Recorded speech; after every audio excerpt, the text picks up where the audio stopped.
Chief Minister.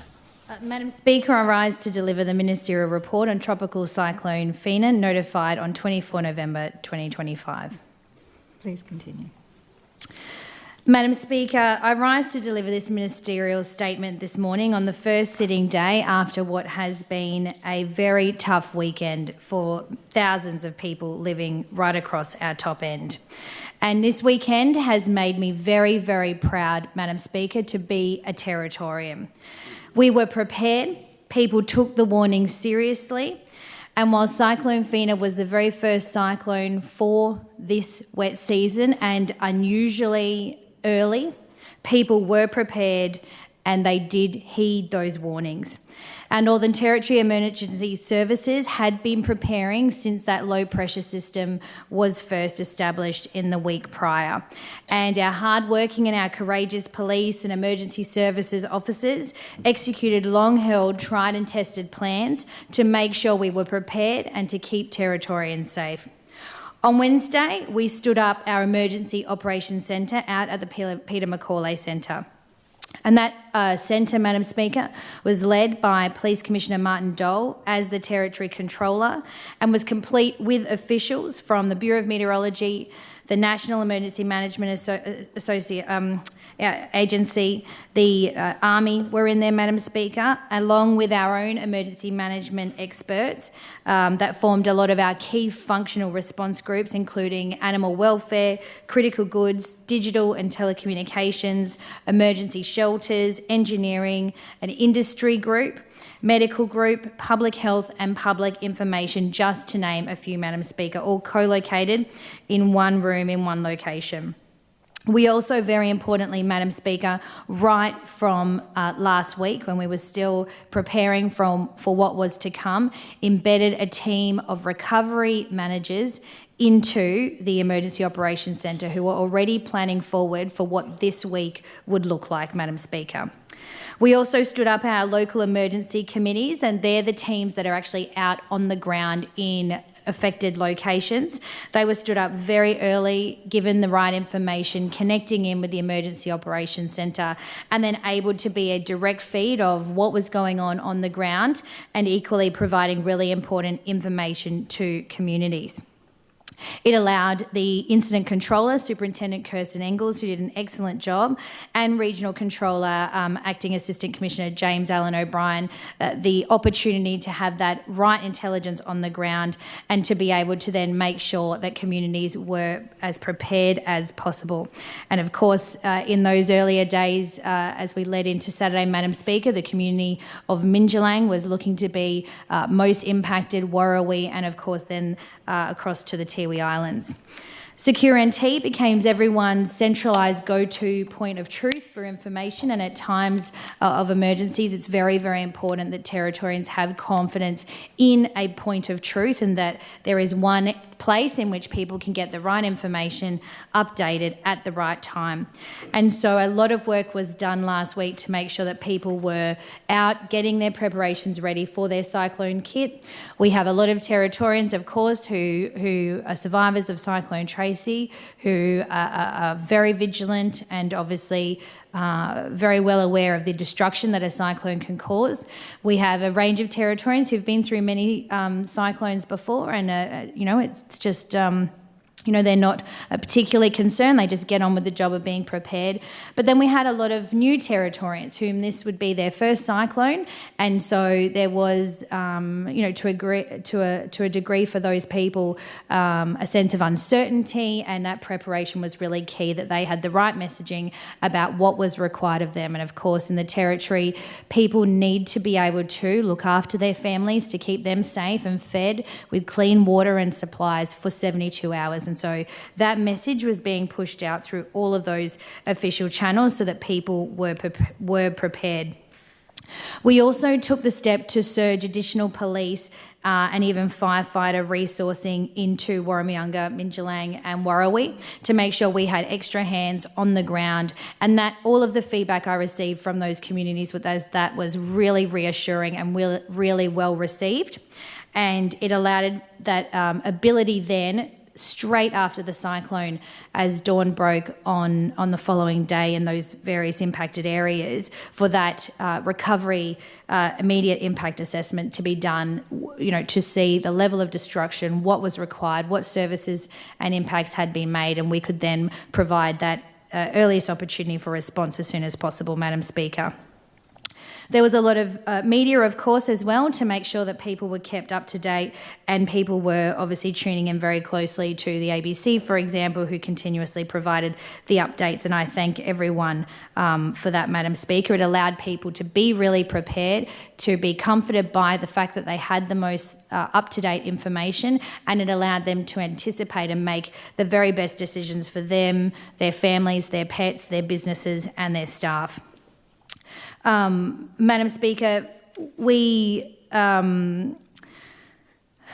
had public servants right across the territory leap into action. And so, for example, at Royal Darwin, and Palmerston Hospital, we had our incredible health teams caring for people. We had to move to an operational level where visitors had to be restricted so that we could really focus on patient care and staff care at that time. But services were largely uninterrupted, which is an incredible result. And I want to thank our top-end hospitals for that as well. Equally, children and families and a range of other public service from a very wide range of agencies stood up cyclone shelters, and were actually the ones manning those shelters, making sure people could seek access, making sure people had up-to-date and current information.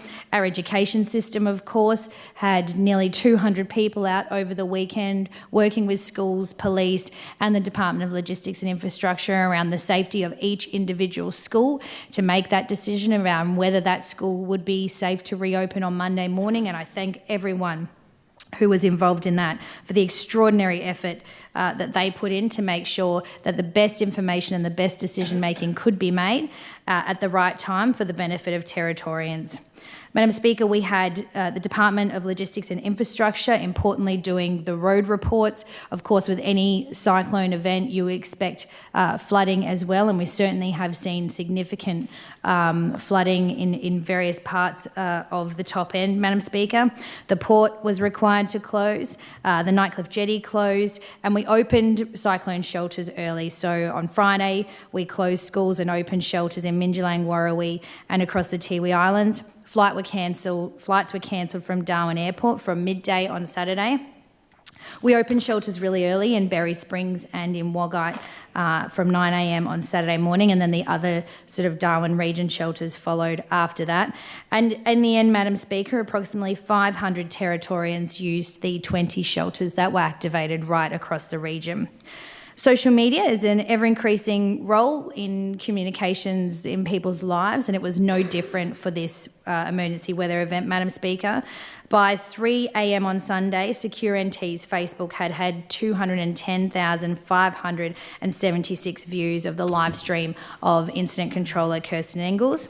We'd had 62,972 views on the Bureau of Meteorology video that they posted after that, and 2.4 million Secure NT Facebook views over the 4 days from Thursday through to Sunday. So it was excellent to see Territorians really highly engaged in what was going on, seeking out that correct and accurate information, which allowed them to make the very best decisions for themselves and their families. We know, and there's been a lot of talk about Cyclone Marcus, which was a Category 2 cyclone, and that was a direct hit on Darwin, and it's being reported that the damage is very similar to Marcus, although the wind speeds were slightly less, Madam Speaker. I think at Darwin Airport, the fastest speed was recorded at 109 kilometres an hour. While Cyclone Fina was a Category 3, we didn't face that direct hit like we did with Marcus, and I am so grateful for that, Madam Speaker, because it would certainly be a different story had a Category 3 have made that direct hit. And so we were very, very lucky to be in the situation we were in.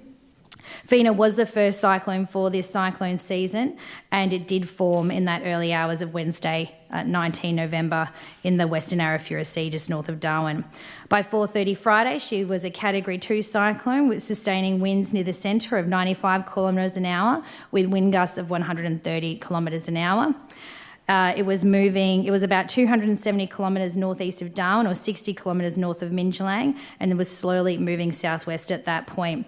Highly destructive winds, rain endured for 24 hours, and about 284 millimetres was recorded out at Minjalang, so significant rain. On Saturday, the Category 2 continued, but by Saturday night it had been upgraded to a Category 3, sustaining winds in the centre of 150 kilometres an hour with wind gusts of up to 205.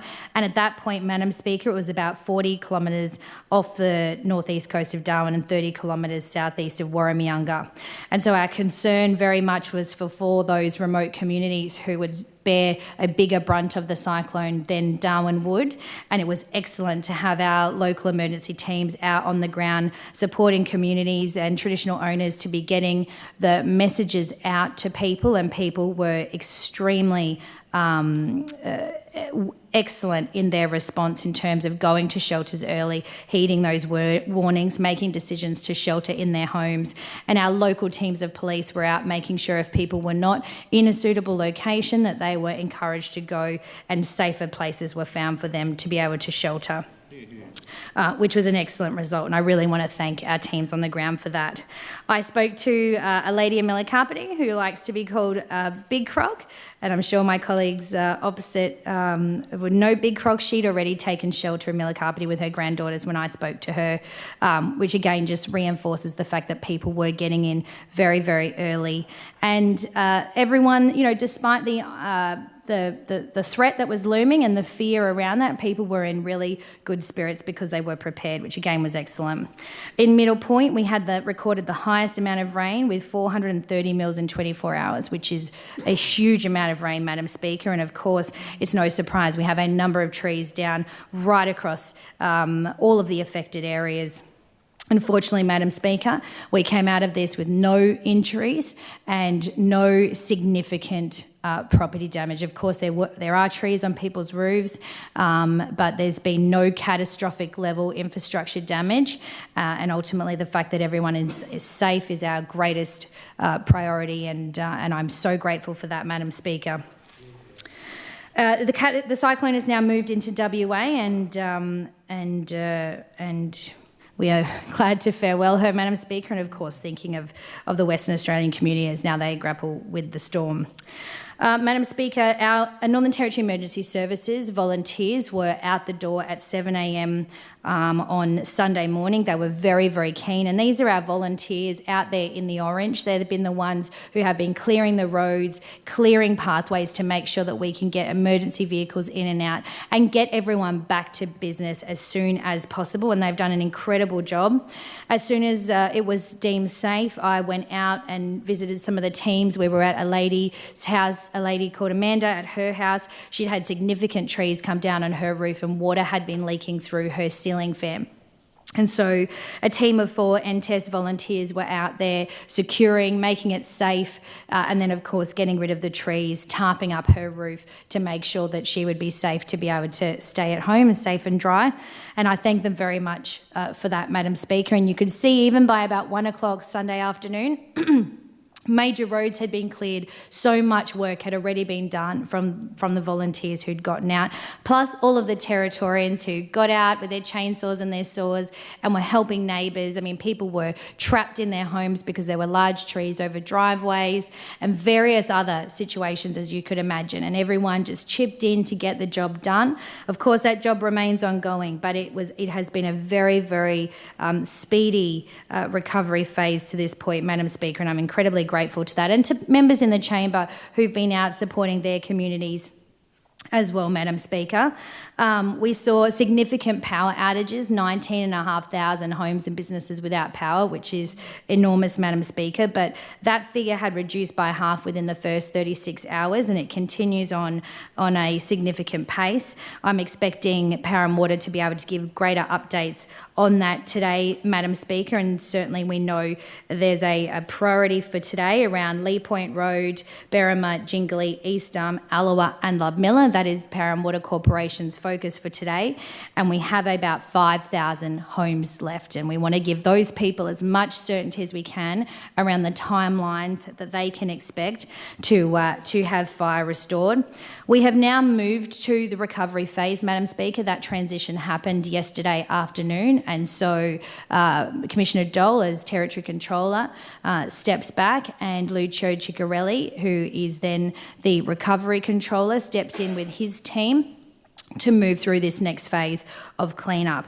As people know, we've had some concerns around local councils not playing their role in the cyclone cleanup by literally locking out their ratepayers from being able to dump their green waste and then threatening to fine ratepayers for leaving waste on the verges. An extraordinary situation to be in, Madam Speaker, but we as a government have stood up a green waste facility at Hidden Valley for both commercial and residential Territorians to be able to go and drop their waste at. Yesterday morning, I met with the Emergency Management Minister, Federal Minister, Minister McBain, and we travelled out to the Tiwi Islands with the member for Lingiari, and the member for Arafura was also out there, and the Indigenous Australians Minister Malandiri McCarthy. We have now activated all of the disaster relief payments, and Minister Carl and the Department of Children and Families have now established a centre out at Marara for people to be able to get welfare and support and information about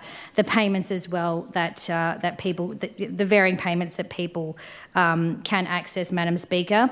I'm pleased to say that all of the traffic lights are now operational. That work with Parramatta has all been completed.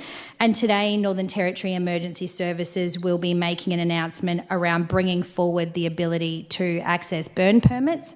We know in the rural area, a lot of people or people are allowed, if they have a permit, to be able to burn their green waste, and we have determined that the conditions are safe enough to bring that forward, and that will also ease pressure for people in having to access the public green dump points and allow people to just manage their green waste at home. So keep up to date with the Fire and Emergency Services on that.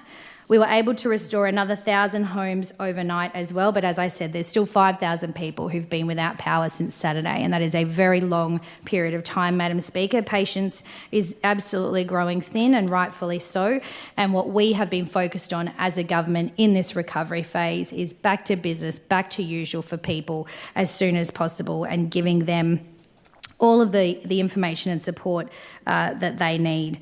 When I spoke to Parramatta out at Warramyunga yesterday, they were doing an incredible job, and I just want to thank all of the crews out on the ground. We boosted the number of staff to about 200, and they have been doing 24-hour shifts, Madam Speaker.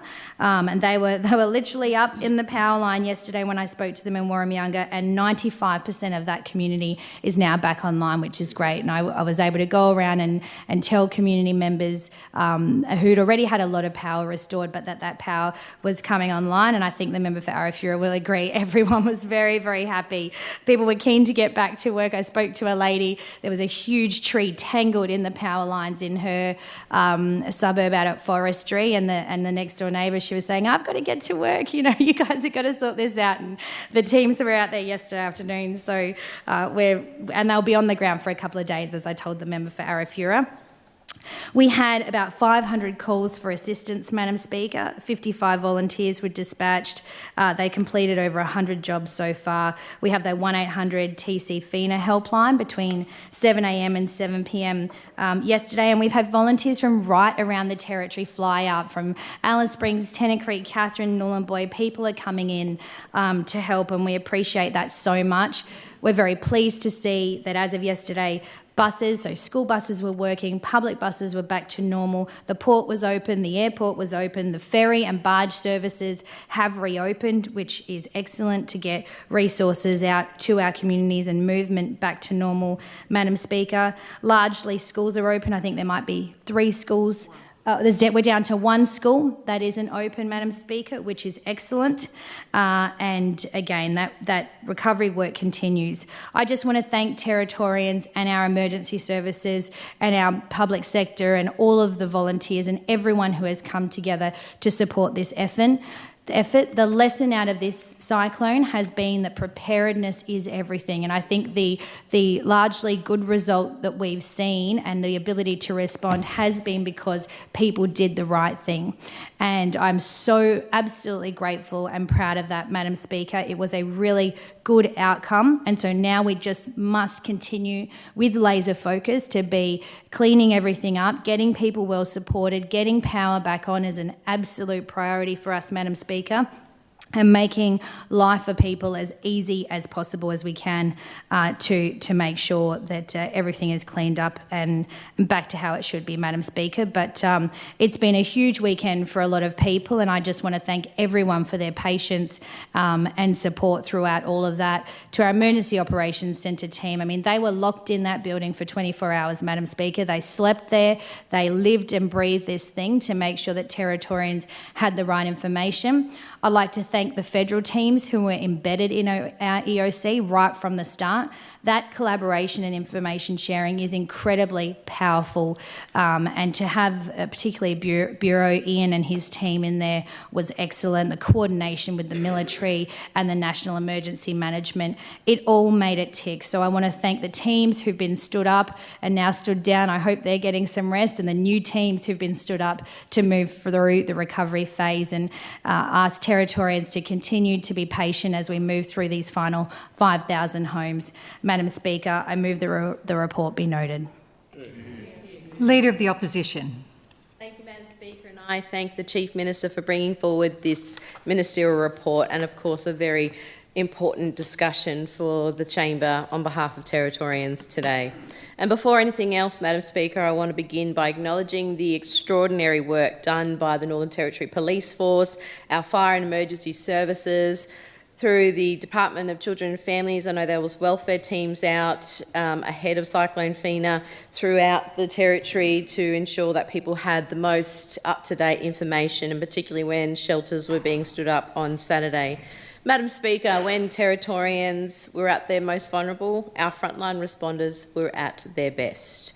And I want to especially recognise Territory Controller Martin Dole for his steady leadership, and the Incident Controller Kirstine Ingalls for the tireless work that she undertook in coordinating this very fast-moving, high-risk situation for the Northern Territory coast. The professionalism, their calmness, their commitment to protecting life above all else made a profound difference over the last few days for top-enders. Madam Speaker, they have been well supported, of course, by all of the staff, as mentioned by the Chief Minister, who were in the Emergency Operations Centre, who worked around the clock to support communities in a myriad of ways. I would also like to place on the record, on behalf of our opposition team, my thanks to the Assistant Minister, Mr James O'Brien, for providing a briefing to our opposition team last week regarding the government's emergency response plan, and I thank the Chief Minister and her office for arranging this last week for us. Madam Speaker, across the Northern Territory, hundreds of police, fireys, government staff, council workers, volunteers and emergency responders stood up without any hesitation. They worked through the intense weather from our coastline right across the unpredictable conditions, the long hours, all to keep our communities safe. And to every single one of them, Madam Speaker, I say thank you. In moments like this, what always stands out to us is not just the storm itself, but the way that Territorians respond. As the winds picked up and the trees came down, as power lines fell and the roads became dangerous, Territorians did what Territorians always do, rolled up their sleeves and got to work to help others. From our council workers and our tree loppers clearing fallen trees down before dawn to make our roads accessible on Sunday. And Madam Speaker, to the government staff coordinating evacuation and shelter operations, this was long work, hard work and probably very hot work at times, Madam Speaker, but we thank them for their commitment to that role. To the power and water crews, battling the elements to restore power and water as quickly as possible across the NT. The speed at which this work has occurred is truly remarkable, Madam Speaker, and even more so when we consider that they're likely that workers themselves have been affected by the power outage outages in their own homes and their own families, who continued their commitment in working as quickly as possible to make sure that friends, families, colleagues and strangers across the Northern Territory can connect with power. To the neighbours who checked in on one another and their streets, and even those new neighbours that they may not know, and who provided a helping hand. That's the true Territory spirit. To the people who are out there with chainsaws on Sunday morning working to make driveways, roads, streets, crescents, courts, roads passable, thank you. To the very small businesses and cafes who open their doors straight away in order to feed the community, we say thank you. To the supermarkets who reopened as soon as it was safe to do so, we recognise your work. And to the media and those who worked overtime and camped in, like our local ABC Darwin radio mob, without pause, without hesitation, to make sure Territorians had timely, accurate information. This is some of the best of the Territory has to offer. To every Territorian who stood up a shelter, staffed a shelter, or brought someone in out of danger and supported them, we say thanks. You all embody the strength and decency of the Territory that we love, and helping those in need is a natural instinct of Territorians, and it happens without prompting, without fanfare and without hesitation. And that should be a source of great pride for all of us, especially in this House. And a lot of public attention, rightly, has focused on Darwin and recovery underway here, and the images that downed the power lines and the trees that were falling over were very dramatic, Madam Speaker. And we must not forget that Cyclone Fina did not only impact Darwin. Across the Tiwi Islands, as the Chief Minister mentioned, communities experienced destructive winds, flooding and prolonged outages. Across the water at Dundee Beach, residents and businesses were still assessing the damage. And along the coastline, the very first communities hit by Cyclone Fina, Warrawee and Mindjalang, they hunkered down tight and they survived well, and they will have some stories to tell, Madam Speaker. And over the west in Wadeye and the surrounding homelands, the weather event continues to have some ongoing consequences, so we think of those Territorians at this time. Madam Speaker, these places matter. Their struggles matter and their recovery matters just as much as our capital city and the satellite city of Darwin with the recovery efforts. Cyclone Fina is a reminder, a loud reminder, if that, Madam Speaker, that the wet season has only just begun. We are only at the end of November. The seas are warm, the monsoon is active, meteorologists have been clear that this will be a volatile season.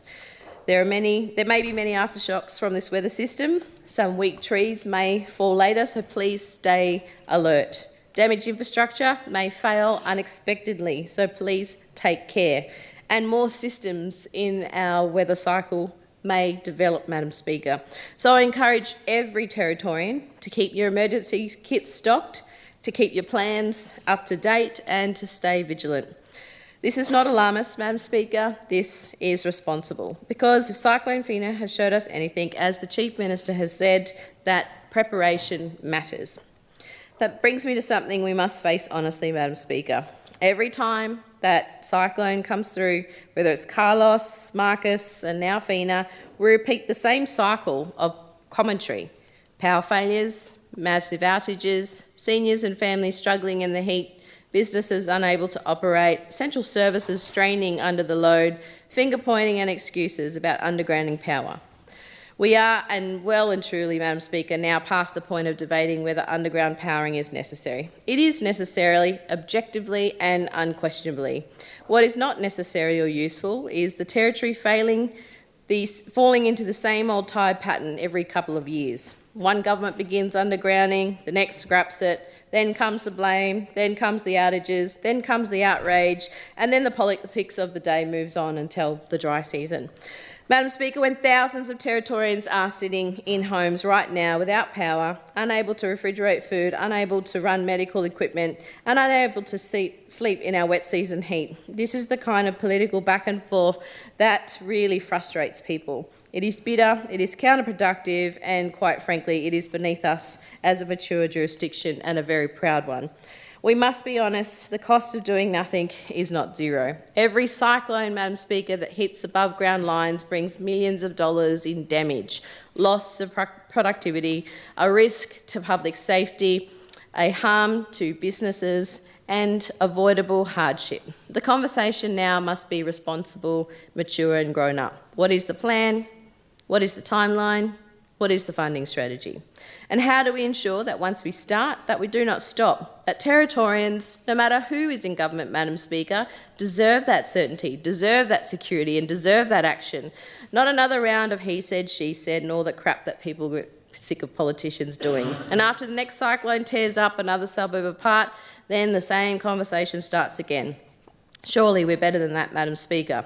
Crises expose many things, weaknesses in infrastructure, gaps in policy and the way decisions compound over time. But they also reveal something greater, and that's our character. Cyclone Fina has shown us that Territory's character is one of unity, of grit and generosity. And that's now must be matched by our political class, by all of us in this place who act on behalf of our communities. We want to see the same clarity and purpose when it comes to a crisis that our fellow Territorians face. And there is an opportunity here, Madam Speaker, to do better, to plan better and to prepare better, to build a more resilient Territory for the long term. Our commitment as the opposition, Madam Speaker, is simple: to stand with communities as they recover, to scrutinise the government's decisions, to push for real investment in frontline services, in infrastructure and emergency preparedness, and to advocate for long-term solutions rather than avoidance instead of short-term politics. To every Territorian that has been affected by Cyclone Fina right across the coastline, whether you've lost power, lost property, simply lost some peace of mind, you are not alone in the recovery journey. To every responder, to every volunteer, worker, neighbour, stranger who stepped up when it mattered, thank you. You reflect the very best of the Northern Territory.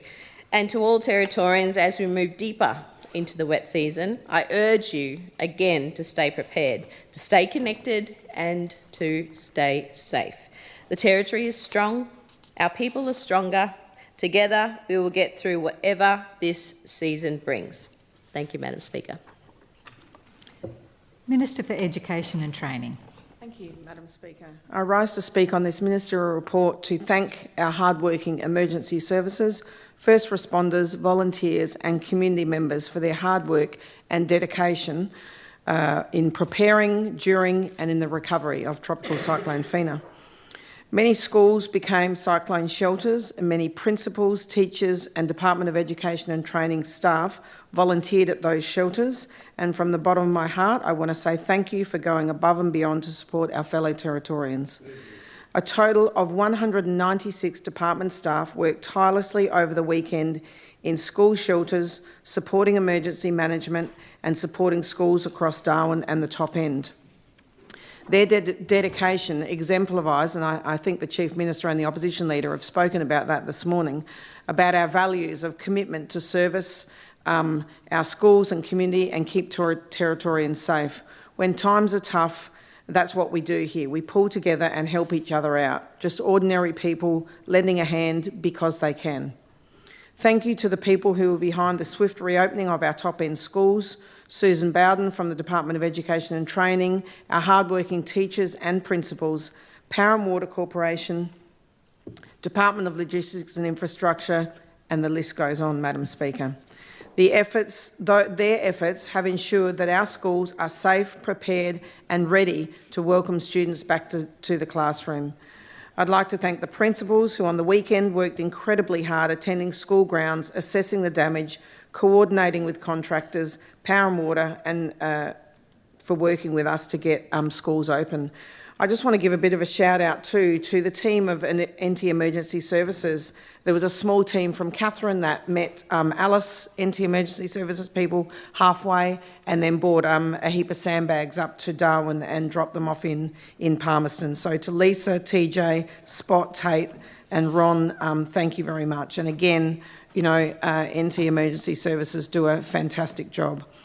Madam Speaker, over the weekend we had 66 government schools in the top end affected by Cyclone Fina, and on Sunday we had to close 17 of those schools due to loss of power and infrastructure damage. First thing yesterday morning I visited Stewart Park Primary School with the member for Fong Lim to check in on operations in the aftermath of Cyclone Fina. Big shout out and thanks to Principal Maria Albion and Assistant Principals Leisha Crompton and Sylvia Siskamanis, and the wonderful school captains Darcy, Noah, Chloe and Evie for taking the member for Fong Lim and myself and sharing their insights into how things were going post-Cyclone Fina. Also, Madam Speaker, when the kids got to school that morning, they went out with the grounds people and helped pick up, a bit of leaf litter and the small branches and things like that and put in behind the little automated four-wheeler that they had with the trailer on behind. So it was great that the kids went back to school, got back to normal and got involved in a little bit of clean-up of their school, creating that pride as well. While I speak, Madam Speaker, I give an update to the House on the current status of schools across the Territory. From the latest information as of today, we only have one school currently closed, and I think a big shout out to the Education and Training team and everyone that's worked really hard to get that, and that is the Middle Point School. Repairs to Middle Point School are being prioritised, and I expect that this school will open again as soon as practically possible. In the non-government school sector, the following schools are closed for operations today. We've got Tiwi College on Melville Island, Marara Christian College, Marapuritiyanawu. Sorry if I've obviously, those on the other side will absolutely know which school that is, the Catholic Primary School on Bathurst Island. Sorry, I've just butchered that name. Xavier College on Bathurst Island as well. The following early childhood education and care services are closed today: Milestones Early Learning in Wagaman, Dragonfly Play and Learn, Haileybury Rendell Early Learning Centre, Milkwood Steiner After School Care, Milkwood Steiner Preschool, Good Start Early Learning in Wallagi, Camp Australia Marara Christian College, Camp Australia Haileybury Rendell School After School Hours Care. But, Madam Speaker, it's crucial that we get schools open so parents can get back to work and continue to support the community during our recovery. And just before we came in, I spoke to the member for Fanny Bay who'd spoken to someone in the court system and said, if the schools weren't open and kids couldn't go back to school, then those parents couldn't get to go and do their job and the courts would not be open. So, it's really, schools opening is a sign that life is returning to normal, and it's good for not only students' emotional and psychological welfare, but parents also to get back to business as usual as soon as possible. Our hardworking public servants were back in the office on Monday. Small business owners were at it bright and early on Sunday, and I thank our teachers for responding so swiftly and getting classrooms open for Monday. Darwin High School had a couple of assessments done by the two principals and the senior directors before Darwin High was deemed fit to be open yesterday.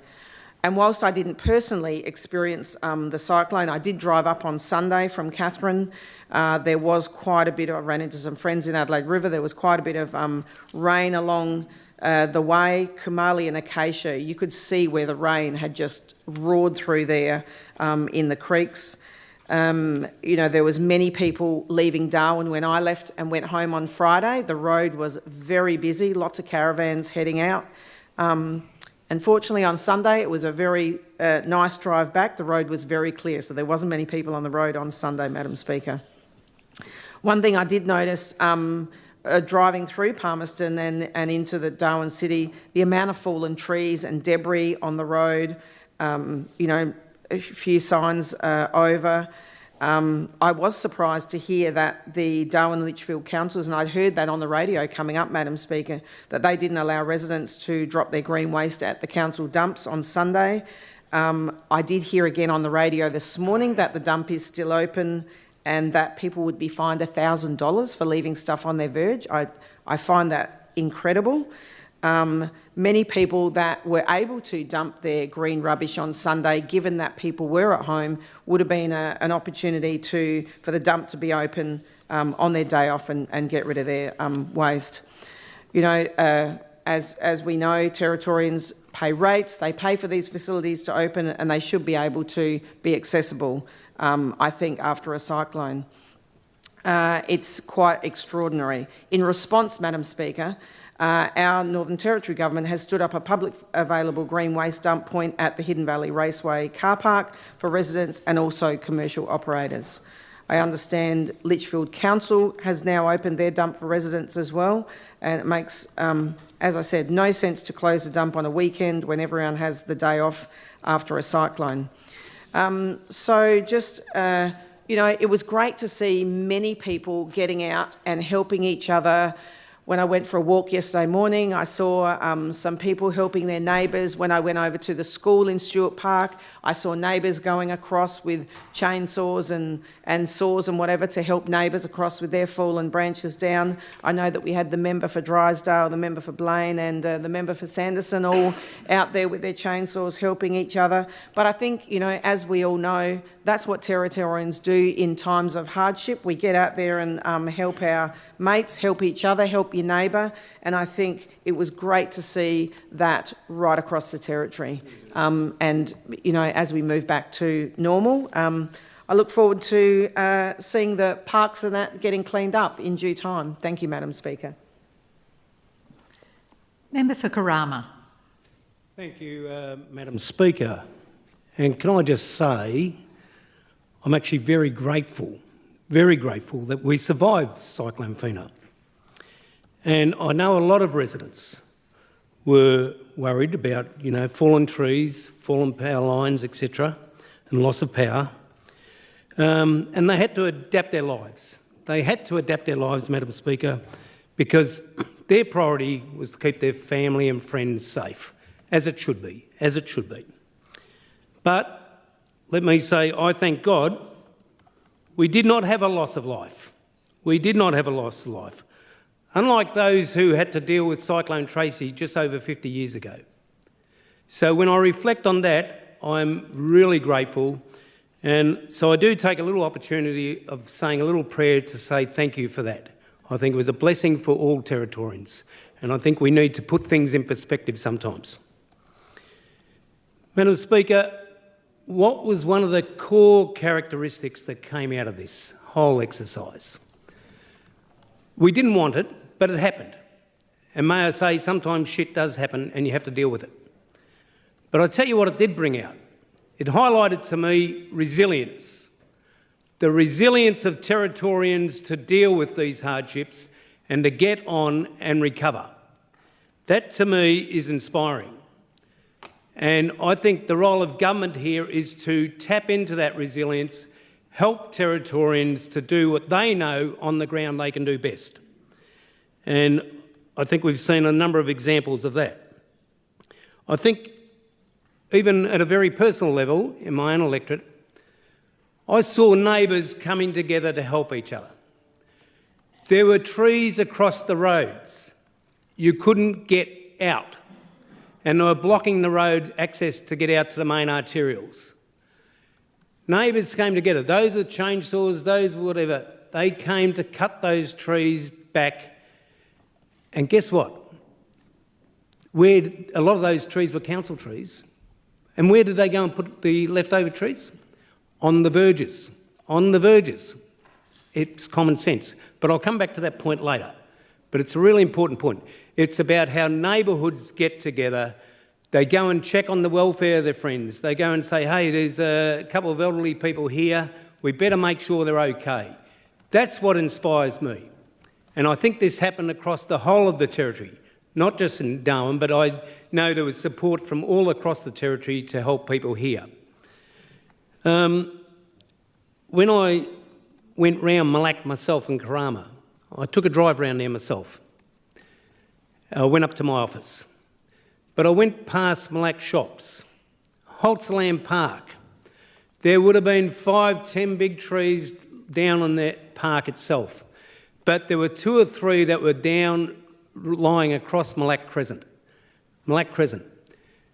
But this is where people came together. And I think we've really got to thank all our agencies, our volunteer groups, all the community groups that pitched in to come together. I also want to thank all of our agencies, but I particularly want to highlight our NT emergency services. I think they were out there from the start. Their communication with the community was wonderful. I certainly shared a lot of their communication on my work Facebook page so that local residents knew how to contact people if they'd had issues and so on. But you could see they were out there. They were out there working. And so I give full credit to all of them. But to all the other agencies, to our schools, we've just heard from the Minister for Education, how they kept going. They didn't stop early on because they wanted to keep going so our people like our emergency services didn't have to worry about their kids, knew their kids would still be going to school, but they would be out there on the ground. And this is what I heard the Chief Minister say. It's business as usual. You've got to keep going. You've got to keep going. And I think that's one of the learnings we got from this exercise. Really well done. Really well done. And congratulations to all involved. All involved. Our police, our ambos, fantastic. They're out there. Some of those ambulances were still being called for code 1s during the cyclone. Code 1 is when you generally got people having a heart attack or something like that. Sure, they've got to triage it, but they were ready to go out and do that because they're out there to serve our community. And just on that note, I understand that there were 5 babies born during the cyclone. Well, 5 was the number I had latest I got. Now, that may have gone up. I don't keep track of every birth going on, may I say. But talk about resilience. Look at those young mothers. What a way, going through labour, delivering children. And may I say, can we also thank all the health professionals at RDH and so on who came behind and helped those deliveries and all the other people who got involved in that. This is true resilience. Now, I don't know how many of those are going to be called Fina or Typhoon or whatever, but good luck to them. It'll be a memory. But those children were born into resilient families. They have a good start. And I think we should all be inspired by that. So for all those young mothers who went through there, I am in total admiration of you. You have done a wonderful job and I congratulate you for trying circumstances, but you are doing the most important thing you can do because you're bringing new life to the world, and that's fantastic. So again, I'd also just like to thank all the volunteer groups, the agencies. I've mentioned the Northern Territory Emergency Services. Can I also mention some of the church groups, the local community groups who got involved? Even in my electorate, I was posting regularly about the updates from NT Secure, so people could keep up to date with what was happening. I had a midwife, Lucy Rogers, who's also a nurse. She volunteered. She came to me and she said, Brian, if you know anyone who needs some in-care help at their houses, let me know. She was happy to go out and visit them. Fantastic. That's what we see. Another local resident, Steve Allen, he came out and said, look, I've got a spare ute. If anyone needs some help, if they ring in your office, just let me know. It's connecting the community up. The community has a lot of internal resources. A job of all us as MLAs is to help bring that together. And that goes across the chamber for everyone involved. I think it's a really important role for MLAs to connect communities together. And so I also want to congratulate the Northern Territory Government and its leadership, the Chief Minister and everyone else involved and all the agencies. I think you did a tremendous job in getting on the front foot, keeping businesses alive, keeping everyone going, but also communicating, being really well out there communicating. And, we saw businesses making their own choice. Some shopping centres were shut. Some would decide to stay open. They made their own risk assessment, as they should. We saw a lot of other sporting groups decide to either, stop playing and so on. Local shops did the same thing. I know that Karama Shopping Centre shut down. Malak shops stayed open for part of the day on Friday. They shut on the Saturday, but they came back halfway through Sunday. So people want to know, could I still go and get milk somewhere? Could I go and get some bread? That was really good. The issue I do have, though, and I want to come back to this one, where I talked about cutting up trees and putting it on the verge. The Darwin City Council, I think their staff are doing a magnificent job. They're out there and they're going to play a great role in the recovery. The staff out there on the ground are fantastic. I think the leadership and the communication from the Darwin City Council was poor, and I think it needs to be called out and they need to look at it. Because during Cyclone Marcus, I believe they handled it much better than what they did in this one. Shutting the tip down when people want to get there and get their green waste away is just nonsensical as far as I'm concerned. Any council worth its salt would have said, right, we know there's a cyclone coming, we know a lot of people want to get their green waste away, we're going to open up free for 2 days beforehand, sure, shut down during the actual cyclone, but then open it up for free 2 days afterwards. I know you've got commercial businesses, but if you've ever gone to Shoal Bay, the queues coming back from there, because they give priority to the commercials and they're trying to weigh them in and all that, it goes back to Vanderlyn Drive. This happens every year. They need to put in a 2-lane access and open up in times of emergency so residents can just go through one gate, the commercials can go through another. They know this happens every year, but they are not fixing it and they need to. But to tell people you cannot dump your green waste on the verge when you're trying to clean up roads, where do they expect people to put it? In their own backyards? Answer's no. Let's have a bit of common sense. So for the leadership of the council, can I say, the community is not here to serve you. You are here to serve the community, and you need to put the community first. If you do an expense, seek recovery later on from the federal government or NT government. But thank you very much, and I congratulate everyone for surviving. Honourable members, I'd like to acknowledge in the gallery a former member of the Northern Territory Legislative Assembly, Steve Bouch. He was the member for Jingalee before it became the electorate of Johnston.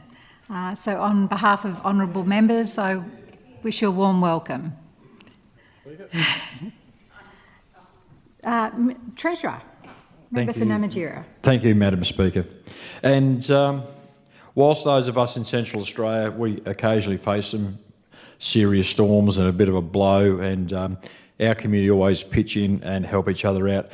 It's nothing like what the people at the top end face during cyclone season. So I want to, I think, echo everybody's sentiments here as how community comes together and supports each other across the top end when these things happen.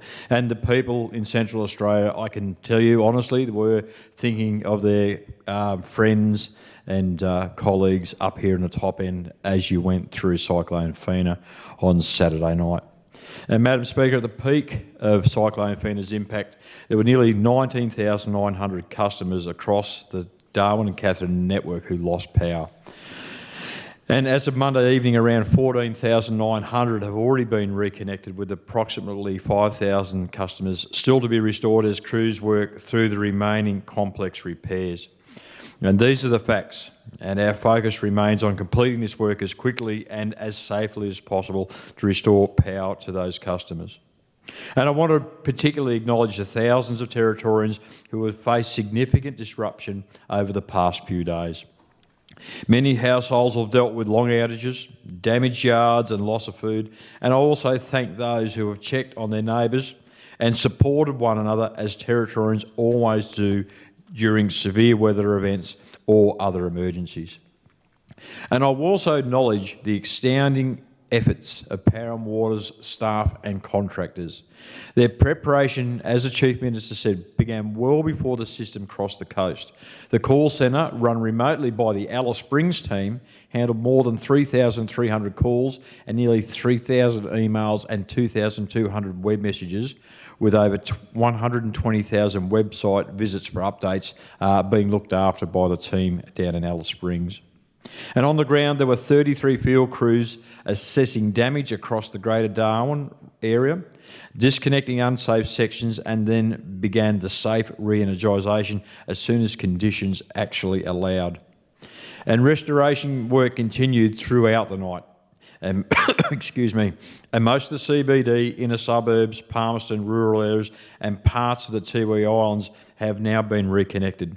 And many of these men and women have their own homes that have been impacted.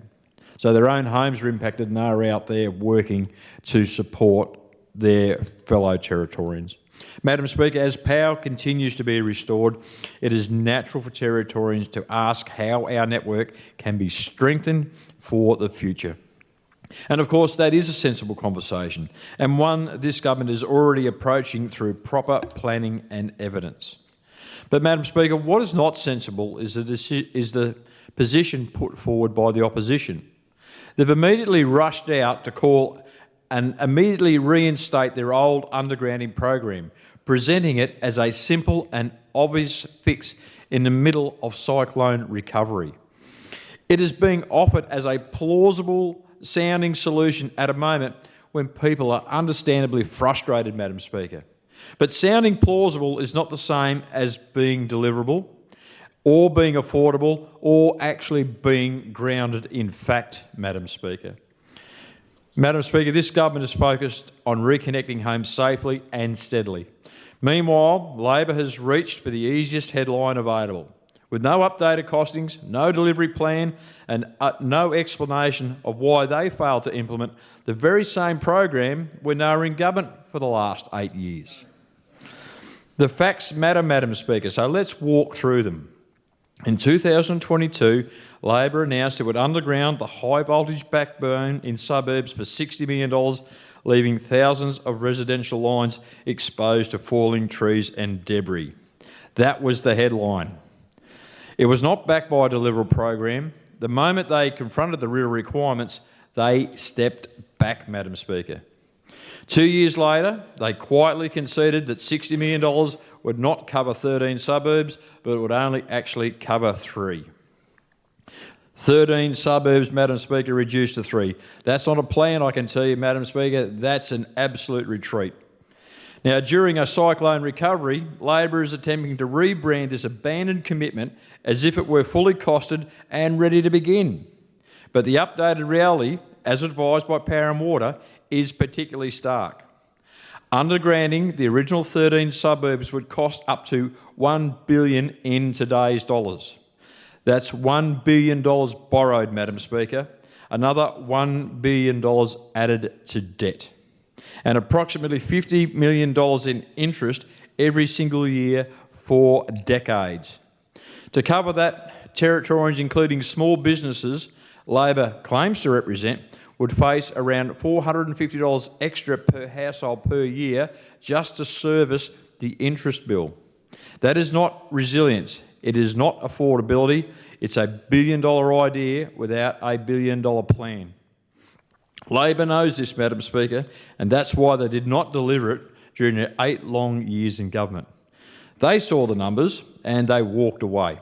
Instead of explaining that to Territorians, they now recycle the same simplistic line as if nothing has actually changed. It's absolutely absurd and is an affront to the people of the Territory. To be clear, the CLP did not cancel a working underground program. Labor never delivered one. What they left behind were mismatched costings and a promise that they could not fund. Even the undergrounding work they point to, 9 schools, cannot be used as evidence for suburb-wide works. Schools are contained precincts with single access points. Schools are contained and do not require replacing thousands of household connections or navigating easements across entire residential suburbs, Madam Speaker. Their unit costs cannot be extrapolated to a network serving 71,000 customers. Madam Speaker, if undergrounding the entire network were financially viable and deliverable and provided the best value for Territorians, this government would do it.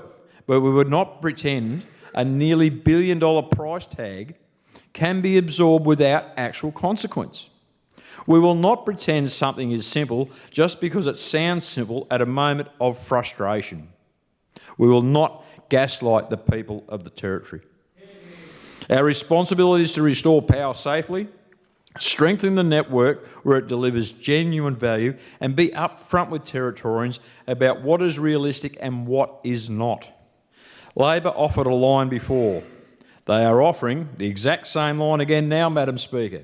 Territorians can see the difference between a government doing the hard work during a recovery and an opposition recycling a proposal they abandoned the moment real costings actually arrived. As I said, Madam Speaker, we won't gaslight the people of the Northern Territory. We will tell people the truth, be upfront about the realities, and not throw out a press release when people are understandably frustrated and vulnerable in the hope of a cheap headline, Madam Speaker. And while I have a minute or two left, I also want to put a specific shout out to our emergency services volunteers across the top end. These people also had their own homes to look after and their own families to look after and are volunteers. And they are out on the ground and are still on the ground today, Madam Speaker, helping their fellow Territorians at their own expense. I know of people who are self-employed, who have closed their businesses to go out and help other people across the Territory. And that is the quality of people of the territory, and particularly a quality that is found in the people within our emergency services volunteers. So a big thank you to them, and I hope they get some downtime soon to go and look after themselves and to look after their families as well. Thank you, Madam Speaker. Member for Johnston. Thank you, Madam Speaker. Madam Speaker, I also rise to speak about the events of the last week and Cyclone Fina. First, like everyone in this chamber, to acknowledge the extraordinary work happening across our community, to thank the people who carried us through the past week, and also to express thanks that we emerged from this cyclone with no serious injuries. We're truly very lucky. And over the past few days, we've seen the absolute best of the Northern Territory. Long before the official clean-up began, Territorians were doing what Territorians always do, checking on neighbours, sharing food, clearing trees, offering a spare room or a generator, and making sure that no one was left alone. I want to acknowledge every single person who stepped up, whether you were cooking meals to share, helping clear debris, keeping an eye on elderly or vulnerable neighbours, or simply being a steady voice of reassurance for those who were frightened. And to people like David, who was picking up rough sleepers in his van to take them to a shelter when we couldn't find anyone else to help. To people like Don and Vindy, who opened their shop Flavours of Ceylon with free meals for people with no water or power, or just feeling like they needed somewhere to sit or some support. To the many volunteers who came into my office to help us check in with vulnerable people in Johnston who are still doing that today. Thank you all. You're all making an enormous difference. And of course, I also want to thank our Northern Territory Emergency Services volunteers, our firefighters, our police, our health workers, the council staff, the power crews, remote community leaders, and the many, many frontline workers who we know many have barely rested since the cyclone warning was first issued. The speed with which roads have been cleared, allowing everyone to get back on the roads, is incredible. I also acknowledge the Larrakia Nation team, local service providers, Aboriginal organisations, and the many community groups who worked around the clock. And to the ABC for doing an amazing job keeping everyone updated and calm. All of these efforts saved lives, kept people calm, and held the community together. Madam Speaker, while we celebrate the strength and kindness we've seen, we must also acknowledge something else, that not everyone did receive the help they needed during Cyclone Fina, and this is where we must turn our attention. Communication during Cyclone Fina was a major challenge for many people.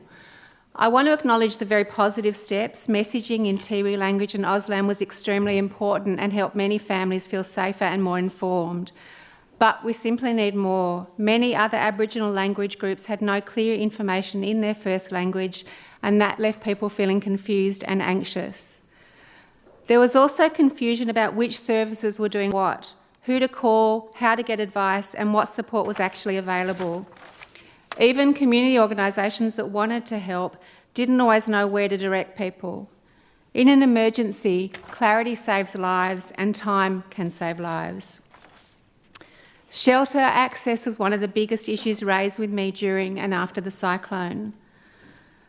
People were not told and were not clear when shelters would open, and that meant that families, particularly those without cars or who were already in unstable housing, couldn't plan safe travel in the daylight hours before conditions worsened. The shelters opened far too late for people who needed transport. They should have opened on Friday afternoon when it was still safe for organisations like Larrakia Nation, community patrols and support workers to get people to shelter. Instead, people were told to stay inside at the very moment that shelters opened, and that made things far worse for them. If you have no access to transport and if you're being told to shelter in place and your place is not safe and not sheltered, what do? The contact numbers people were given to arrange transport didn't work. And I know this because I had people who were seeking shelter outside my office on Friday night, on Saturday night, on Sunday morning, and I tried to find them assistance from everywhere I could.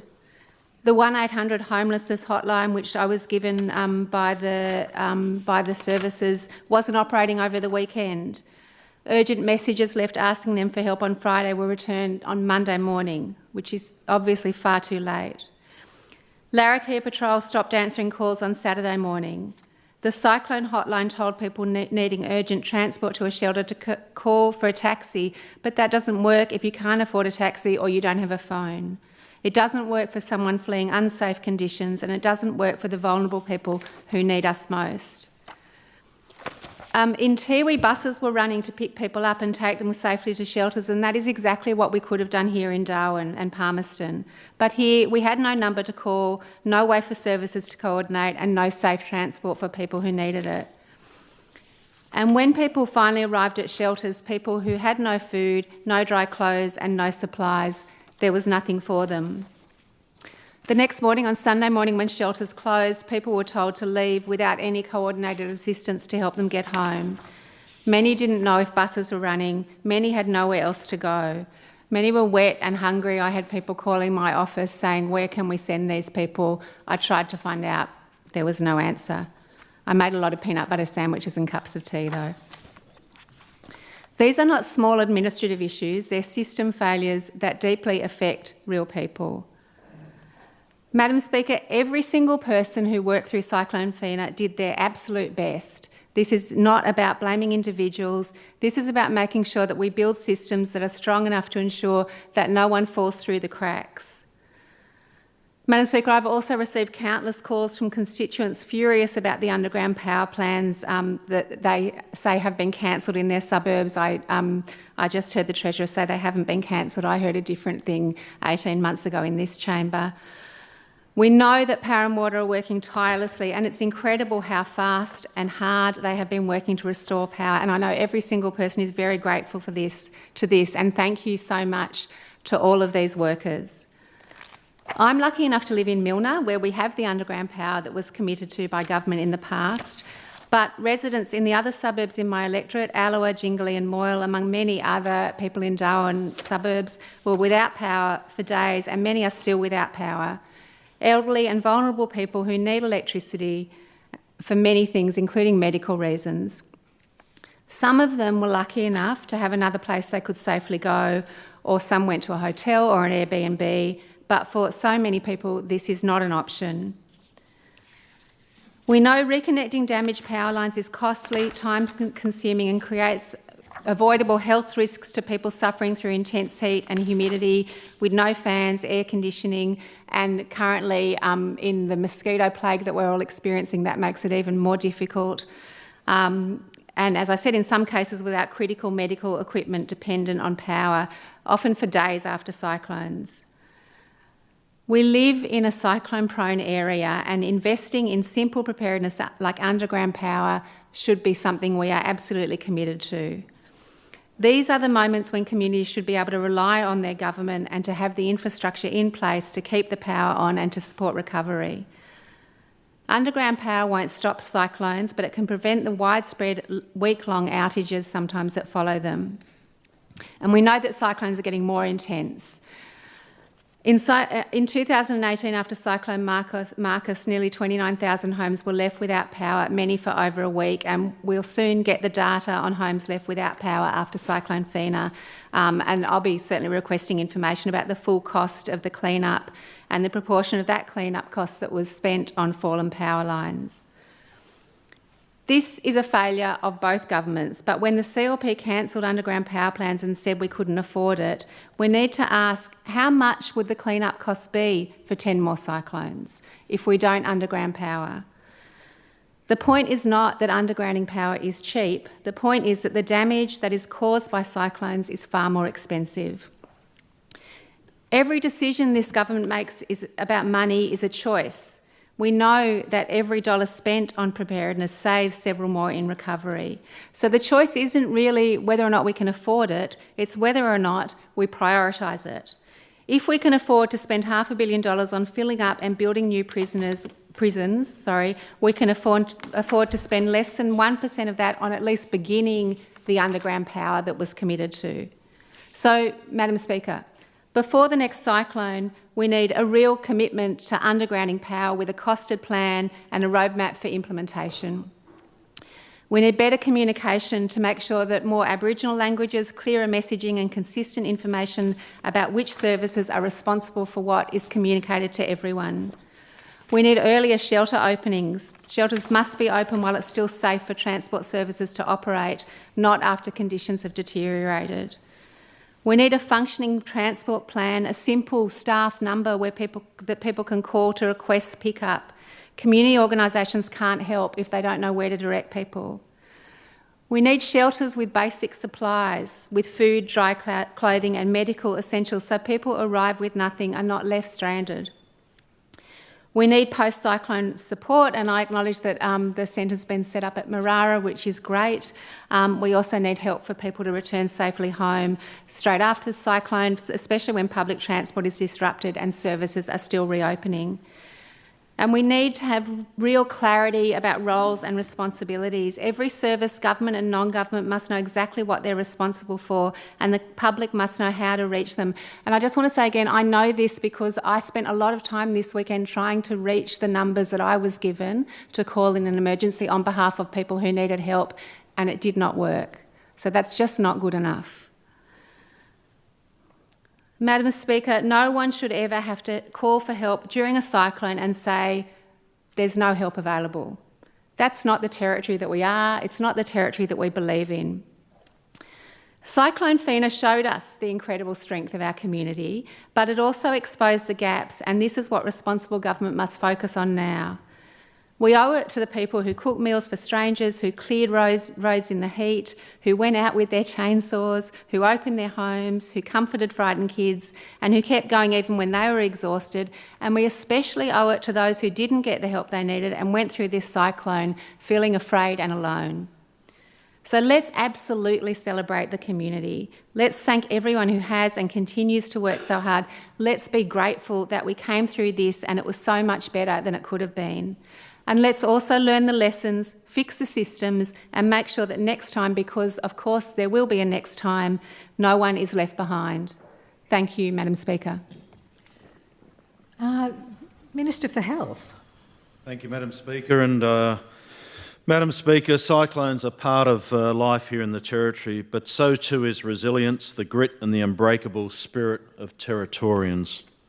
Every time a storm, an emergency or a disaster comes our way, we see the same thing. People stepping up, looking out for one another and doing what needs to be done to keep their families, their neighbours and their community safe. I was so pleased to see so many Territorians prepared early, acted responsibly and followed the advice of our emergency services. That preparation made an enormous difference. It meant we were ready. Being prepared made all the difference when it counted. It meant our communities were safer and it meant the path to recovery could begin sooner and with fewer setbacks. Reviewing our household plans, securing our homes, staying informed, helping neighbours and preparing early. Those are the actions that save lives and protect our communities. I want to acknowledge the tireless work of many workers who worked around the clock to help Territorians during Cyclone Fina, and particularly acknowledge the work that took place in some of my portfolio areas, in health, in housing and local government, both here in Darwin and our rural and regional areas, and indeed the remote communities. To the power and water, the linesmen that are out there that have been doing the job that's needed to get power back on, to all of those frontline workers, thank you for the work that you've done, thank you for the work that you're doing. When it comes to health, Madam Speaker, since I became the Minister, I've been briefed on many occasions about NT Health's strong cyclone and emergency management plans for the Royal Darwin Hospital and Palmerston and for our remote health communities that were enacted in preparation for the cyclone. I was advised the NT Health enacted what is known as a Code Brown at RDH on Saturday morning, as is their practice in weather events such as Cyclone Fina. Once the immediate danger had passed and the conditions eased, the Code Brown was stood down on Sunday morning.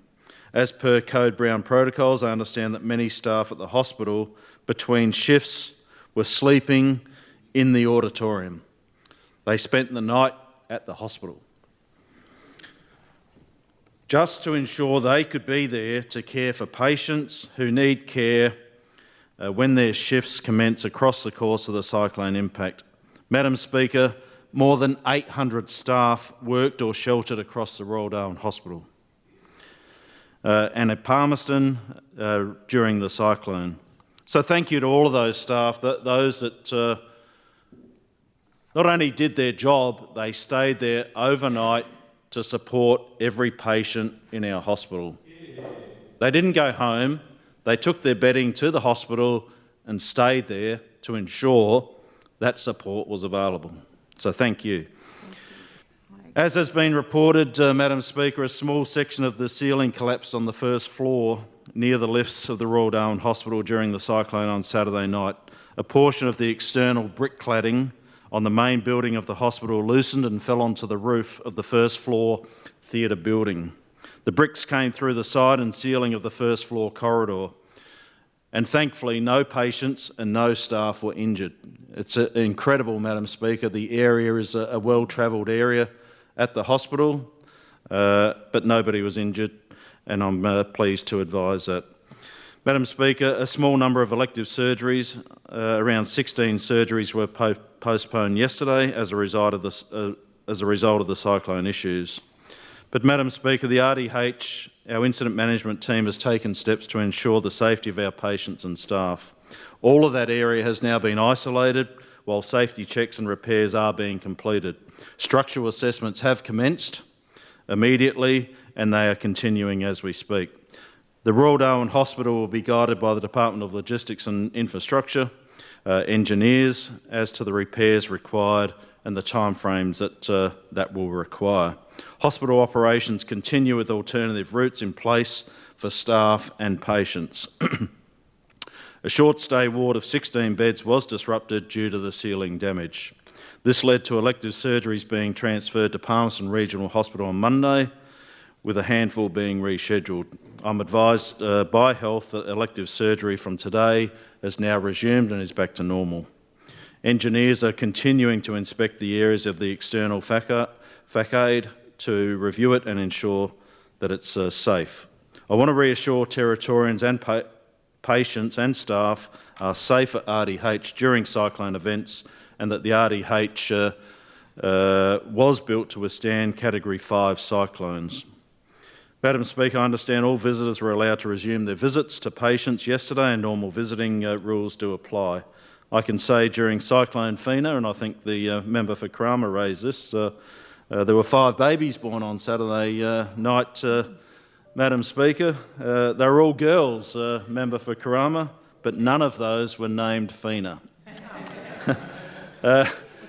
But throughout the weekend, there were 9 babies born altogether. So I thank all of those staff in the maternity ward for the work that they've been doing. Incredible work. 9 babies born over the weekend. So well done to all of those families and all of the staff that were there to assist during those very important times. Madam Speaker, new Territorians have already seen their first cyclone. On Sunday, I dropped into the hospital. I dropped in there to speak personally to the incident management team and thank them for the work that they did during Cyclone Fina and being there just to... I didn't get in the way of what they were doing, but what I did want to do was just thank them for the work that they did. And that's what I did. The incident management team had stood up, been meeting regularly, dealing with the issues at hand, and all credit to the incident management team, but all credit to all of the staff involved in dealing with the emergency and the issues on a day-to-day basis at the hospital. When it comes to essential services, power and water crews working on the ground conducting repairs have worked day and night since Sunday to restore power. As of Tuesday, I'm told that 14,900 customers have been restored since Tropical Cyclone Fina. I'm assured that Power and Water are working very hard to restore power, and those that have been out and about have seen those Power and Water frontline workers out there doing what they need to do to restore power. So thank you for the work that you're doing. Team members have come up from Alice Springs and Tennant Creek to help out, so we have the resources on the ground. Additional resources have been deployed to Tiwi Islands and impacted communities to assist with power restoration. Darwin's water supply has been confirmed as operational with no interruptions to the required supply.